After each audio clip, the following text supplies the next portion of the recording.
day. And, I'm a social science researcher. I'm a designer, and I'm CEO of Empathable. We apply empathy research on bias, and research on emotions to help to understand how we can advance all the soft skill experiences that people say take years and years to learn. It's not good enough, right? Like, what do we know now that we didn't know 5 years ago or 10 years ago? Is it the hard skills or is it the soft skills? It's the soft skills, but we want to be able to teach those skills faster in a stronger way. So that's why Empathable exists. And that's what we're going to be doing today is accelerating our ability to let empathy be a power that we can wield and yield to be more effective and to build stronger I love it. teams.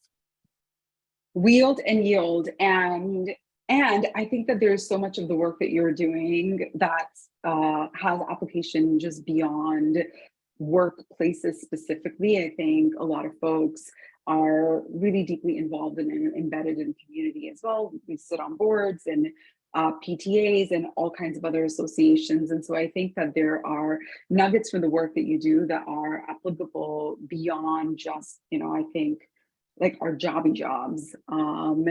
So for folks that have joined us before, that I like setting the stage with just a little bit of a why, like why should we do it? And I want to offer that to all of us here today as well. Why empathy at work? And there are reasons why it's good for business, why it's good for organizations, whether you're for profit or a nonprofit or you work in government. We know that employees, people that work with us or for us, already recognize that it's an important trait, and they want to come work for organizations where empathy has been integrated and operationalized, where they feel like their employer is empathetic.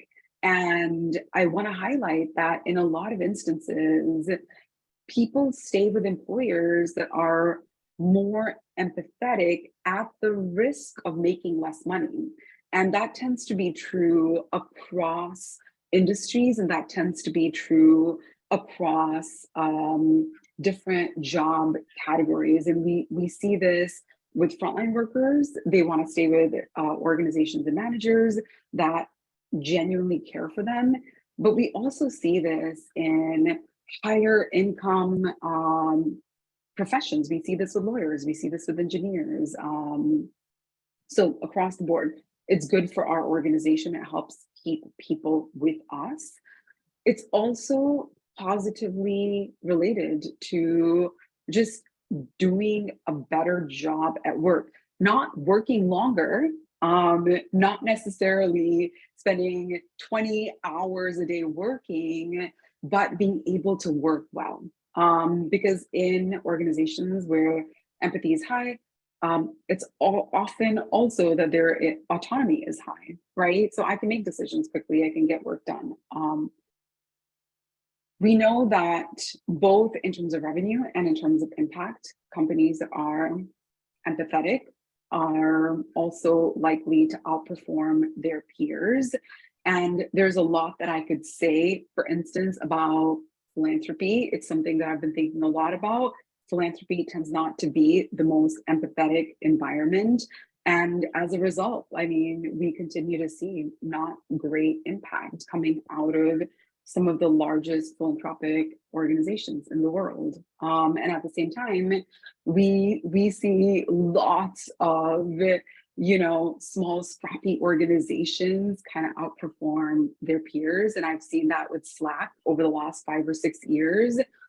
High culture of empathy, high value on empathy, and they've gone from being like a tiny messenger service to this huge, incredible ecosystem player. And empathetic leaders are more effective. They're tuned in to what's happening for their people. And so all of these things are relevant if we look from the lens of why is empathy good for an organization. But I also want to share with you why empathy is good for us as individuals. We know that the highest performing folks are likely to be more empathetic.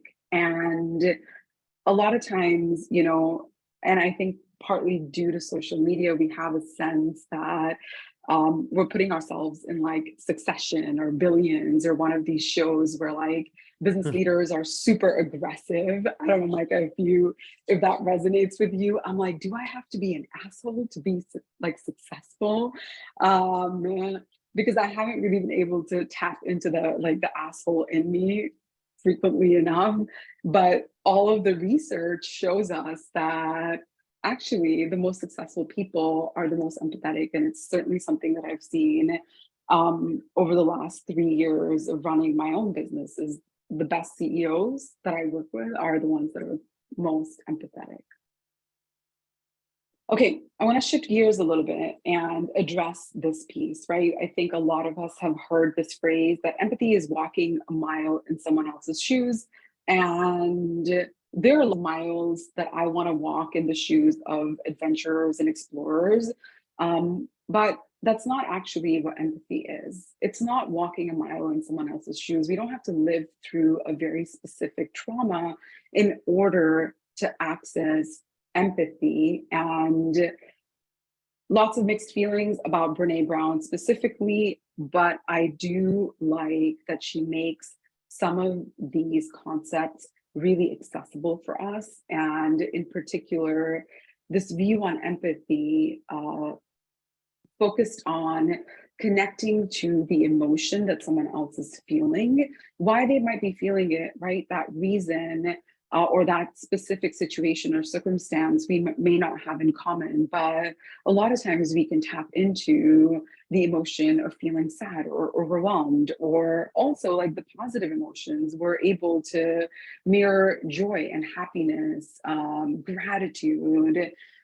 At the end of the day, empathy is letting people know that they're not alone, that we have a lot of shared experiences and we can connect those by emotion. So how do we access empathy? Micah's going to go really deep into this, but I'll share with you just a few of my favorites, right? Being kind is one, versus being nice, which I'm based in Seattle, Pacific Northwest. Our culture is very focused on niceness, not kindness. So tapping into being kind, being genuinely curious. What's happening for you? How can I support you? What else, right? What else do I need to know? Recognizing that we don't have to fix things for people always. And we don't have to make people necessarily feel better to show that we're being empathetic. Sometimes it's just enough to listen and be present with them. So understand how the person is feeling. There are some of you that are educators in this space, and we talk a lot about using your words when we're working with young people. We want them to use their words. Can you share with me with your words how you're feeling? Don't force me to be a mind reader. And I think that is often true with adults as well. And let people know, like, you're not by yourself. You don't have to deal with all of this by yourself. Too much empathy, I've realized in my own experience of this work, can kind of be maddening, right? And so I want to talk just for a quick second about what happens when there's too much of it. We can shift into these two modes: despair, it pulls us down, or we have a tendency to detach. And that's also a coping, like both of these are coping mechanisms, right? So that we too can survive. And When right before we started this call, Micah and I realized that we have a really dear friend in common, Laura Kleiss. Those of you that are based in and around Seattle, you might know her. She's the founder of The Intentionalist. And one of Laura's favorite things to say is this: where are we in relationship to the struggle bus, which I think is kind of a very specific like Americanism. And so here's the thing, like we don't have to jump on the struggle bus with somebody to have empathy with what they're going through. We can hold space for them. We don't have to jump on the bus. We don't have to get run over by this bus. And so whatever metaphor or analogy works for you, I really like the concept of the struggle bus. Like we can hop on and we can hop off. We don't stay on the bus. So with that little preview, I want to pass the mic to Micah and his colleague Noah to tell us more. How do we actually operationalize empathy at work? Great. Thank you. Thank you, Aparna, and thank you everyone for being here. All right, my intention that I'm setting for this time together is that we all leave here feeling more empowered, and we all leave here really understanding something that I think is pretty fundamental to most relationships in our lives, whether they're personal or professional. Of course, we're here for the professional, but we all know they all blend together. More than we'd like them to, but they do. Okay. So first, let me say that I think we define empathy completely wrong in the dictionary. Completely wrong, right? From a research and social science perspective, we define empathy wrong in the dictionary. How we define empathy in the dictionary is the ability to understand how someone else feels. The ability to understand how someone else feels. That is a problem, this definition, because there's two parts that are the problem. One is the idea of understanding, and one is the idea of understanding how someone feels. We barely understand how we feel. Do we really expect that we're going to be able to understand how other people feel and get it right? And I won't go too deep into the research, but even from the beginning of the study of empathy in science over 60, 70 years ago, because it's a pretty new word, it was learned that when you take away the multiple choice, right? Is someone feeling happy, sad, gloomy, whatever, and you just ask someone to fill in the blank of how someone else feels, most of the time we get it wrong. We are really bad. We are really bad at knowing how other people feel. But the problem is we actually think we're pretty good at it. We suck at it. We suck at it. Those of you out there like me who feel very intuitive, right? I'm born in July. I'm a Cancer, Gemini, Aquarius, okay? I feel into people all the time. It is so important for me to realize and remember that I'm often getting it wrong, even if they're agreeing with me, right? Because we want to be agreeable, right? This kindness thing. So they might even be pretending that I've got it right, but I might not even be getting it right. I think there's a danger in this idea of empathy being understanding how other people feel. That's the first problem. The second problem is that the idea of understanding is, I think, inherently problematic. I think that it is actually, in many ways, a colonial mindset. The idea that understanding is supposed to bring us forward. And I will explain what I mean. Like, in the same way that I think, therefore I am, is great for like privileged white men and not so great for the rest of us. Okay? Here's the thing. None of us are concepts. None of us have ever in our lives for one moment been a concept. We are all living experiences. So we can judge each other's actions. But when we judge each other as people, we lose our humanity. So the problem with understanding is it takes the idea of identity, who am I, right? And it means that someone else has to understand me as a concept. That is bullshit. I've moved to New York recently, so I'm cursing more. We're just gonna have to go with it, okay? but it is crap. There's no way that I need to be understood by you.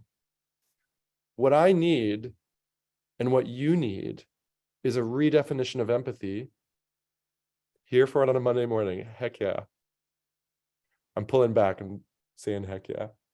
Uh, what we need from each other is to celebrate or acknowledge the validity of each other's experiences to be as valid as our own. That is the new definition of empathy for you all. After today, I want you to leave here with that new definition. Write it down if you want. You can quote Empathable, you can quote me, you can quote nobody, I don't care. All right, but celebrate or acknowledge the validity of someone else's experience to be as valid as your own without understanding it. The problem with understanding is we have so many relationships in this world today. Do we really expect the people who are the most misunderstood, as in the most marginalized, to have to explain themselves over and over and over again to everybody else to create understanding?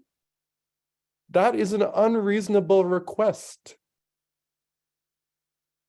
It is an impossible request. It will never happen. I will never be able to explain myself to enough people to be understood. And it is the idea, right? This think therefore I am conceptual idea that puts a burden on each of us that we need to create understanding of who we are. But we do not, because we are not a concept. We are an experience. Everything you are hearing today, you will hear differently tomorrow. You're going to sleep on it. You're going to talk to other people. We're all going to change. The people who, as Aparna put it more politely, the people who piss us off the most, right? The people that we have no empathy for, believe it or not, are also going to change, right? They're going to process in time. So meeting in the middle is a fallacy, right? Creating understanding how each other feels is a scientific fallacy. What we can do instead is make sure that we are expressing the validity of our own experience as validly as possible, and then acknowledging the validity of someone else's experience as validly as possible, even if we don't agree with it, acknowledging it, and then letting that person process in time. It is such a revolutionary change. I promise you, it is so revolutionarily different to look at it this way. And this is what we're getting wrong in our corporate culture. This is what we do when we teach leaders and managers about the redefinition of empathy. And maybe I'm wearing a suit then, and maybe I have more of a formal vibe, right? But the message is the same. In 2017, Business Solver did a study of 250 CEOs, and the Business Solver asked them, how important is empathy to you in supporting the company's bottom line? 97% of CEOs said empathy is important to supporting a company's bottom line. 98% of their employees said they felt that their empathy was undervalued. Of the same CEO's employees, right? So we all think empathy is important, but the problem is this false definition of empathy is stopping us from being able to actually take the benefit of empathy and leverage it to become stronger teams, to accelerate our relationships, and to accelerate our ability to get things done in a way that feels good. So what we're going to be doing today is working on empathy through this new definition, right? We're going to take this new definition and we're going to practice how to not try and understand how someone feels, realizing that that's not possible.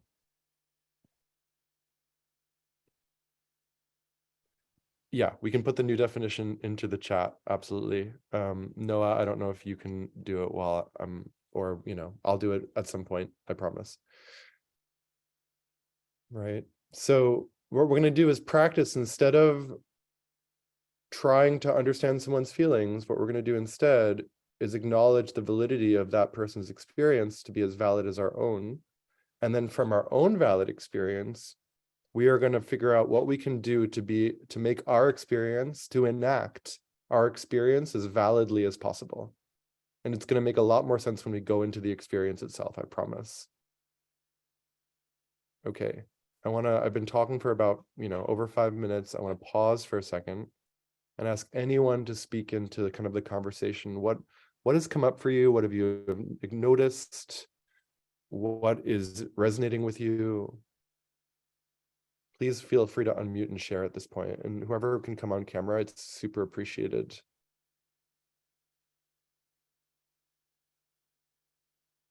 Not if you're driving.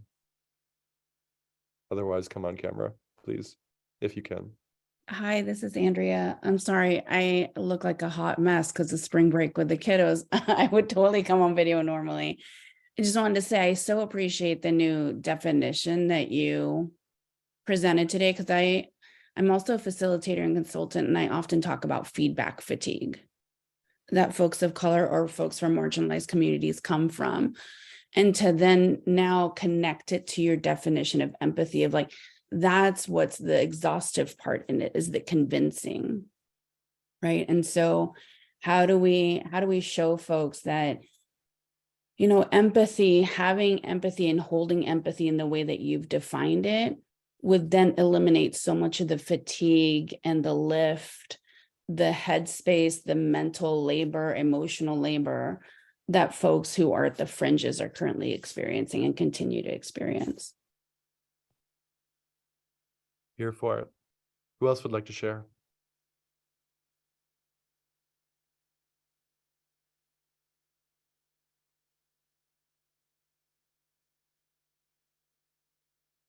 What's come up for y'all? What are you noticing?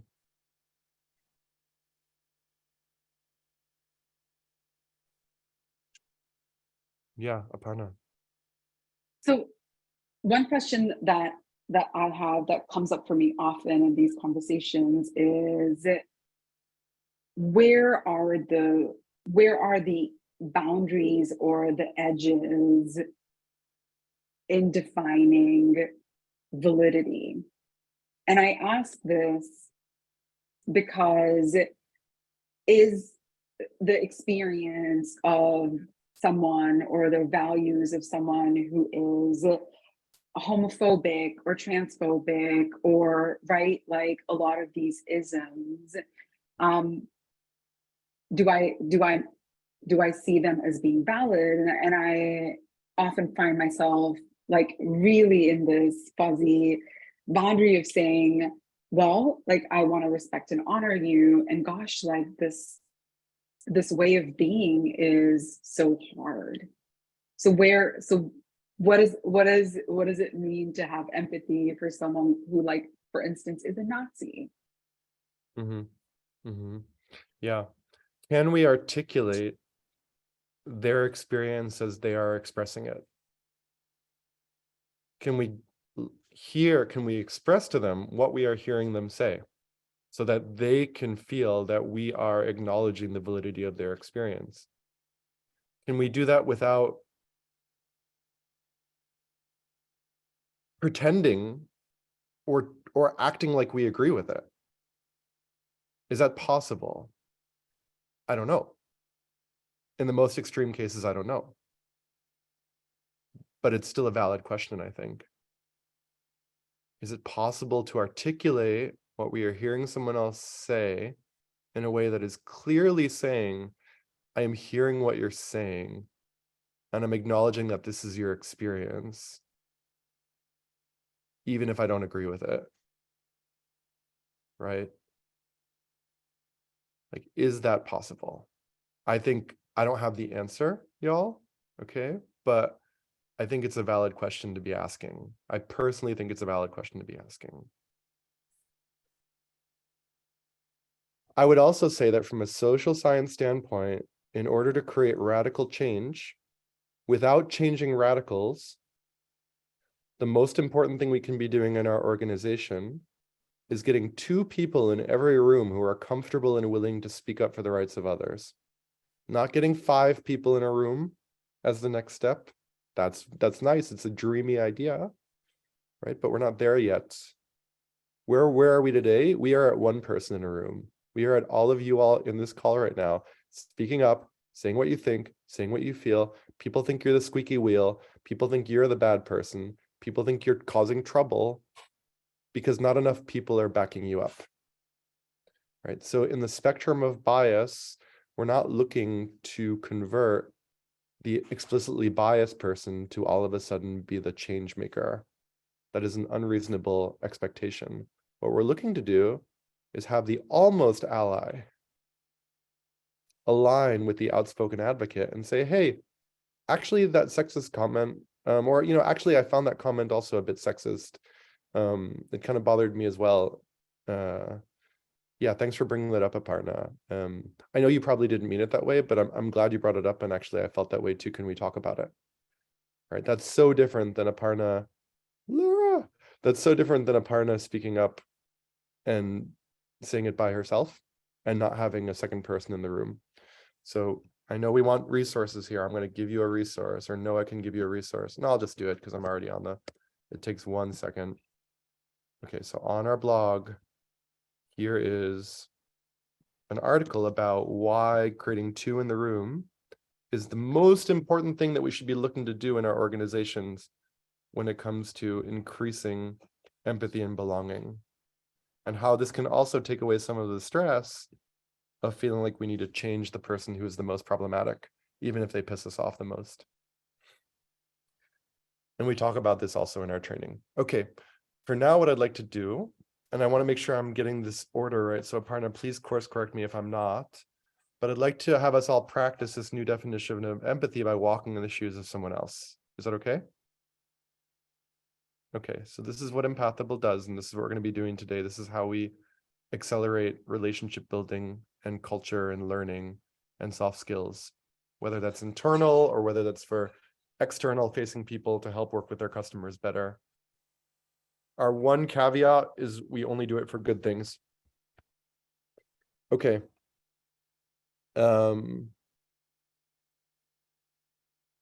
Today we're going to walk in the shoes of a few different people, but I'm going to highlight one that I think is time sensitive and relevant.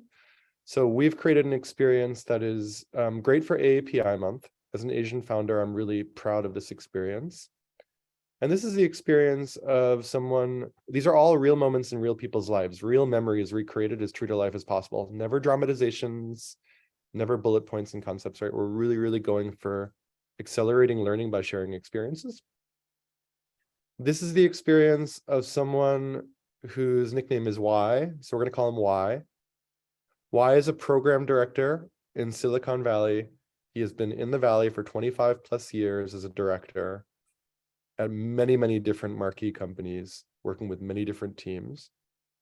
And again, we've created this for AAPI month, but it's something we can share all the time because this is great for leadership and management to understand how to lead better. And again, these are recreations of real moments. So what we're about to do is walk in Y's shoes as best as we can. We'll never really be able to walk in anyone's shoes, but we're trying to do it as best as we can. Y, as I mentioned, is an Asian man. He's 45. He's a soccer dad. He grew up with a family on food stamps in Chicago. And then he moved. Now he lives in Palo Alto. Proud father. Loves talking about food. Yeah, that's all I need to say about him for now.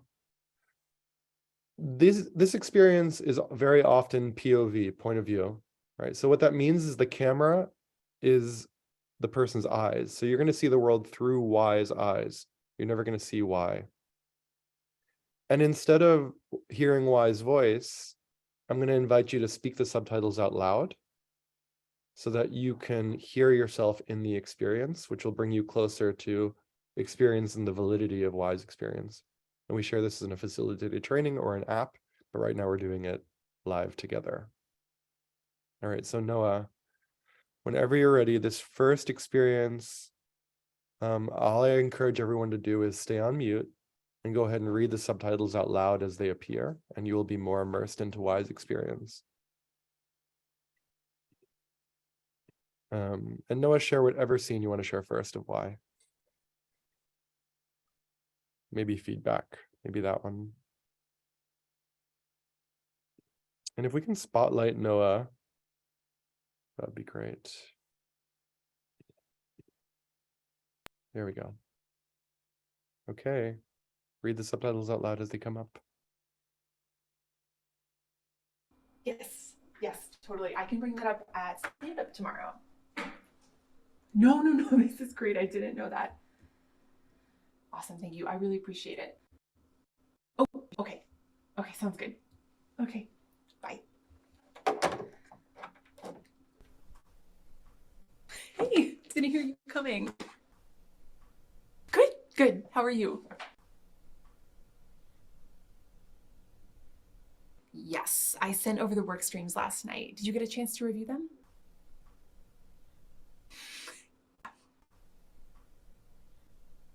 Thank you. I didn't mean to work so late, but I wanted to get it done.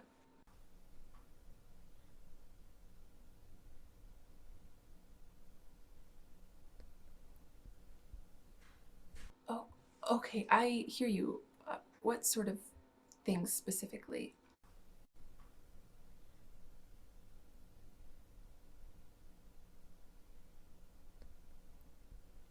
Okay, so workflow and timeline.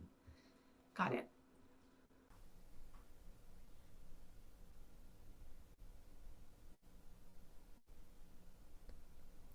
Oh, please.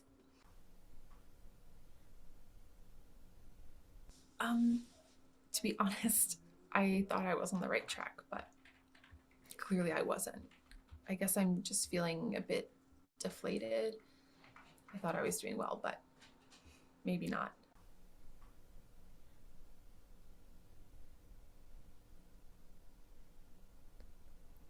That makes sense. I just didn't realize so much of it was wrong.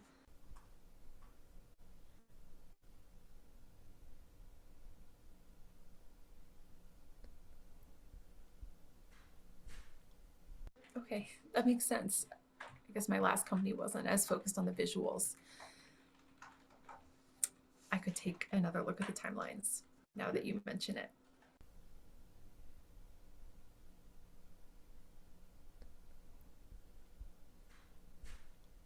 Okay, cool. I feel better. I know what I need to work on.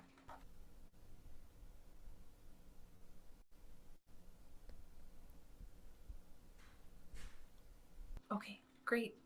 How about I take another look at it, and then maybe if you have time, we can look over things in depth together.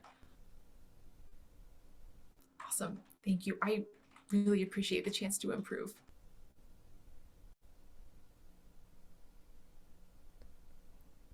That's perfect. Thank you. I really appreciate it. Yes, absolutely. Thanks, Y.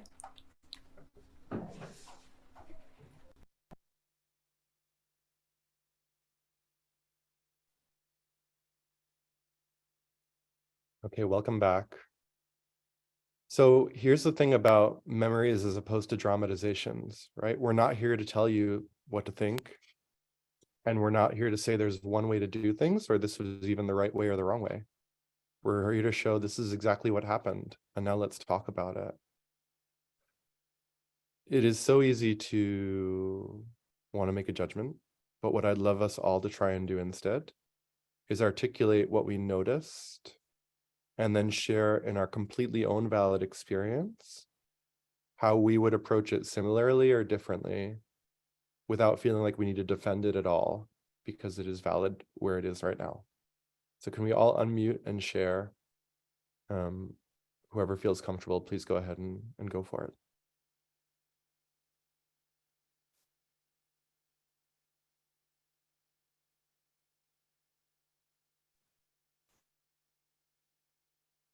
Hi, Kelly.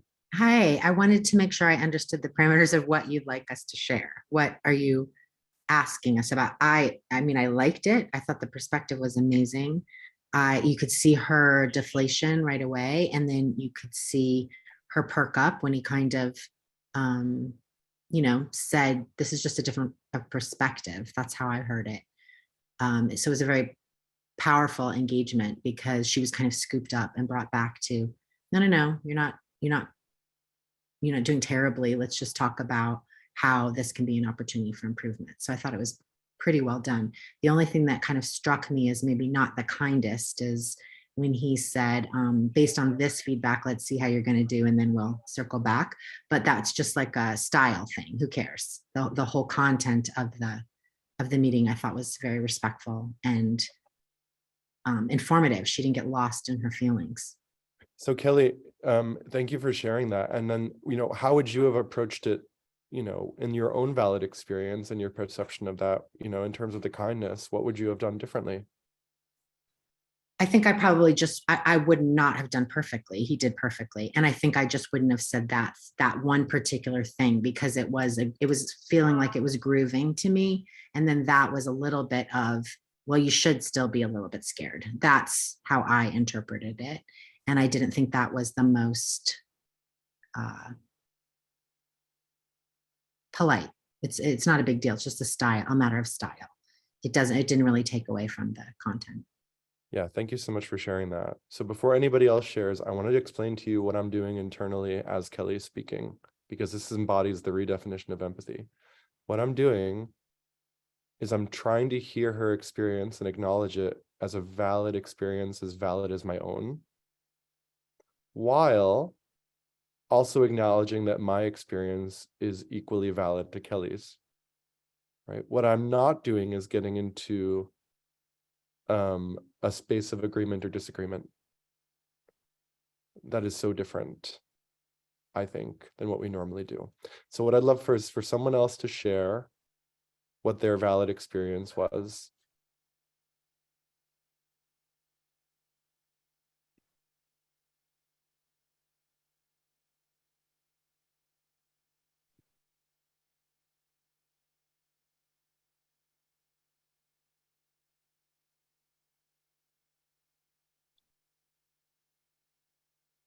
Partner says, I love how direct Y was in giving feedback with consent, even though just speaking the subtitles out loud made me sweaty.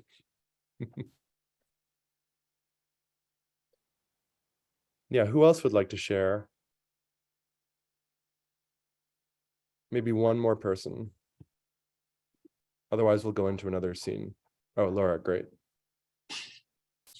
So building on what Kelly already shared, I guess just to add what's different from my experience. I have a tendency to assume that if something isn't quite meeting my expectations, that maybe there's something that I could have done differently to be clearer in setting expectation.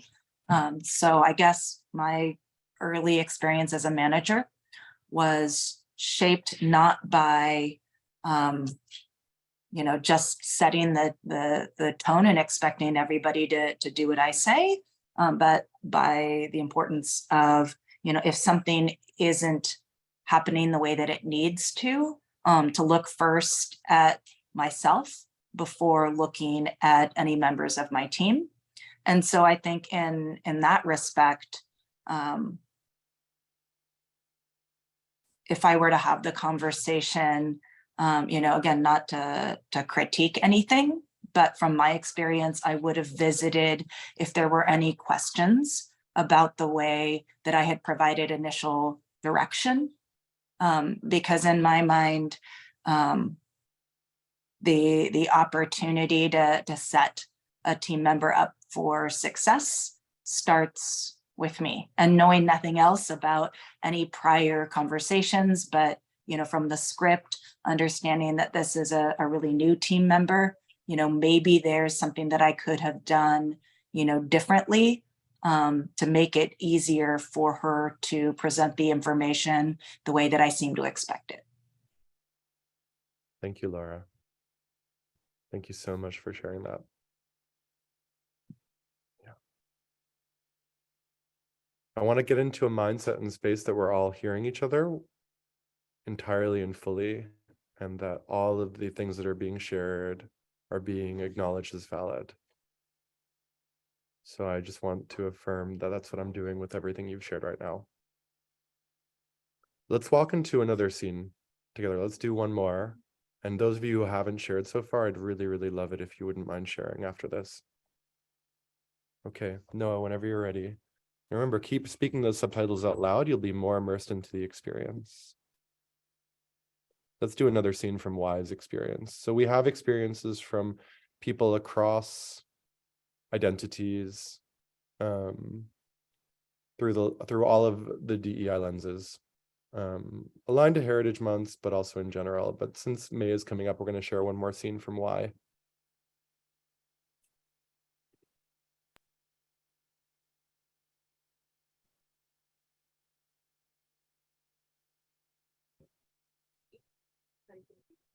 All next month, which is crazy. So yeah, I can totally cover his meetings. Yeah.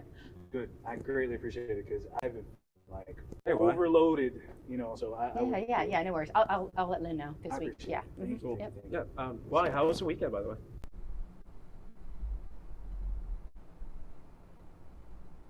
That's cool. Yeah, I think I may have seen you like on Market Street, maybe Saturday afternoon.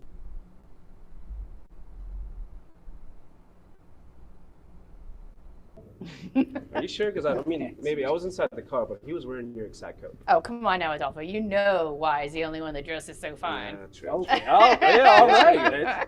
Come on. Anyway, so why were you in Cupertino, brother? So please don't tell me that you were working on the Saturday.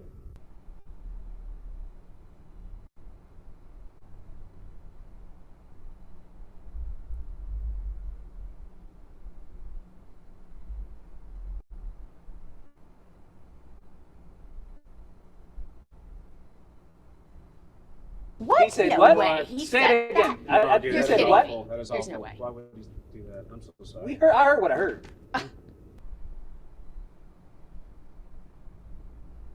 Exactly. Yeah, so you're telling me that this guy goes around and does this all day long?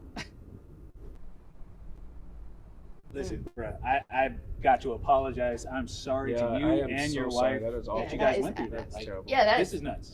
that is nuts. It's nuts that Yeah. happened in Cupertino. Yeah? Yeah.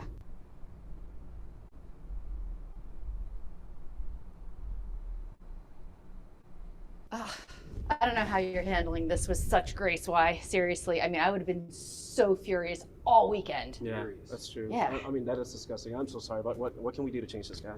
This guy, I mean, it happened to one of ours, so we have to figure out what we can do here. What can we do to educate ourselves as a team? Yeah.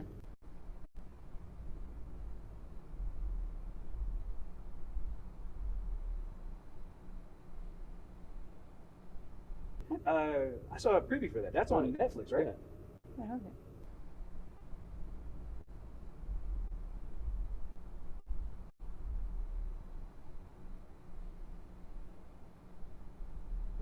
Okay. Does it remind you of your childhood?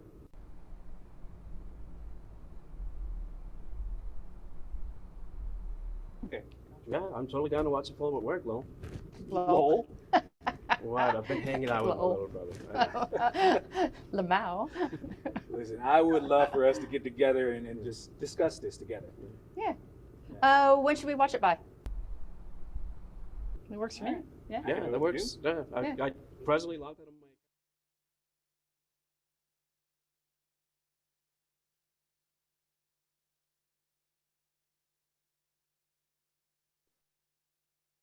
So yeah, what are you noticing? What are you noticing about that scene? How are you wanting to show up in this moment, in this team and group discussion together? What is it that you want to say, knowing that we're all here to see it as valid, unfiltered?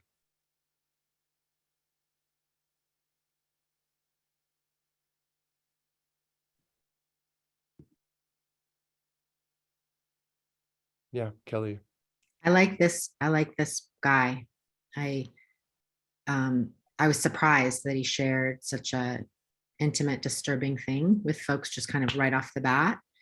But I appreciated that his team, were trying to be compassionate and empathetic. And I wondered kind of what is this kind of workplace that you can say, hey, watch this film because I had this experience. I wonder if that's happened before, or if this was something new based on his experience that just happened this weekend.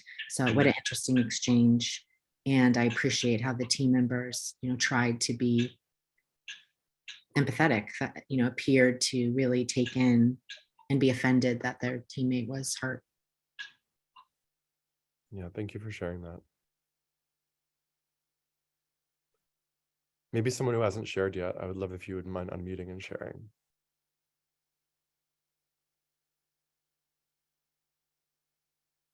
And if you don't feel comfortable doing that, sharing in the chat is also great. Hello, everyone. Hey, Johnny. I'm a bit late, but Okay. you know, my body was reacting to this one. Like my eyebrows were raised and my shoulders also were raised. First the kind of like conversation around the fashion piece was, I was kind of like, it kind of like took me back a bit. I think I was just having like a bodily response. Um, to kind of like go through that experience and then need to say that, and I'm speaking like why is like um talking about just, you know, the experience of going to a place and enjoying this brunch, going to a place where, you know, you can have a really easy cultural experience with friends and with your partner and the coworkers kind of interacting around like the fashion piece. Like I was like, that really took me back a bit. Maybe it's my own personal thing that I was feeling. But I did like how Y framed like, oh, you all are interested in learning more, or you're interested in um, maybe like growing your own learning. Let's watch this film together. And then like having like 2 weeks to do it, I thought that was really cool. So yeah, like I thank you for presenting us with this example. Thank you for your sharing, Johnny. I want to make an observation. That's something that I think is important for, I feel, you know, it's important to me, but it might be important to you too. I noticed that if I were working in a team with Johnny or Kelly, the amount of knowledge that I have gained and how to engage with them as people is, I cannot write an essay about it. I cannot put it on a checklist, y'all. There is something about the way that we understand each other when we have the evocation, the catalyst to begin to share ourselves. There are so many subtleties that would allow us to work better together as a team now. And we did it in 5 minutes, right? Like one scene, one set of reactions, one conversation. I think that's really powerful. And that's why we continue to do what we do, is because we notice that it builds stronger teams and builds an easier way to communicate together and understand each other. And that's what I'm experiencing at this moment. And I'm remembering that, you know, my own purpose and my own why as we're doing this. It's like unfolding for me. Can one more person share who hasn't shared before? I would love to get to know you and have us get to know each other better by doing so.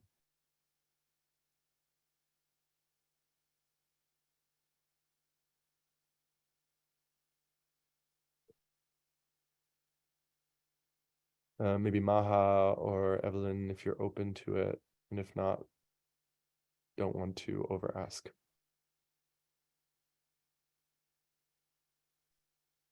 Yeah, sure.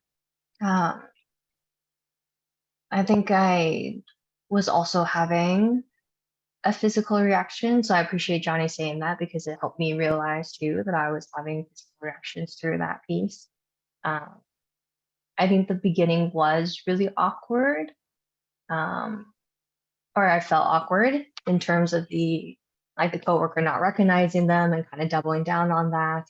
I also felt a little bit more awkward um, in terms of uh, like they're kind of it triggered a little bit in terms of like being in with the coworker's first response to what he shared in terms of the language there for them kind of being like, oh, like it like does this really happen, like some of the language is kind of going in that territory. And I think I'm more sensitive to kind of acknowledging someone's experience instead of having them validate it. And sometimes some of that started to feel like it was almost asking him to validate it.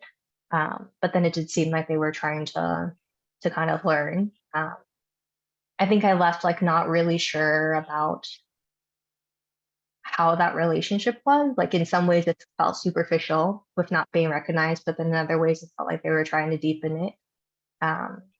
So I think I'm a little uncertain of where that kind of rests, but it definitely was different emotions going through that piece. Thank you so much for sharing. It's really deeply appreciated. I realize that we are at the top of our hour, and I want to make a conscious closing to share 3 emotions that I think are important to create resilience, especially after processing emotional scenes. And those 3 emotions are gratitude, compassion, and pride. So I want to say I'm really grateful to all of us for showing up in the way that we felt was best for us today. I want to say let's have compassion for what we've heard and shared, knowing that it's going to change over time. And I think we should be proud of ourselves for being here, because there are plenty of good things on Netflix that we could have been watching instead. But here we are together, and that's meaningful. Thank you, Johnny. Thank you all so much. I'm going to pass it back to you, Aparna. Brilliant. Yeah, thank you for being here with us. I know it's spring break for a lot of people, parents, caregivers. So thanks for joining us at the top of the hour. And I'm going to be sharing more in a follow-up email about the work that Micah is doing at Empathable, including some opportunities to engage specifically around API Heritage Month, which is next month. And yeah, and possibly even some opportunities to test drive or pilot an app that they're building, which, right, like lets you do this work at scale. So if you have any questions, feel free to write to us and we'll do our best to respond to them over the next couple of days. Thanks, folks. Have a great day. Have a great week ahead. Thank you all. Good to see you. Thank you.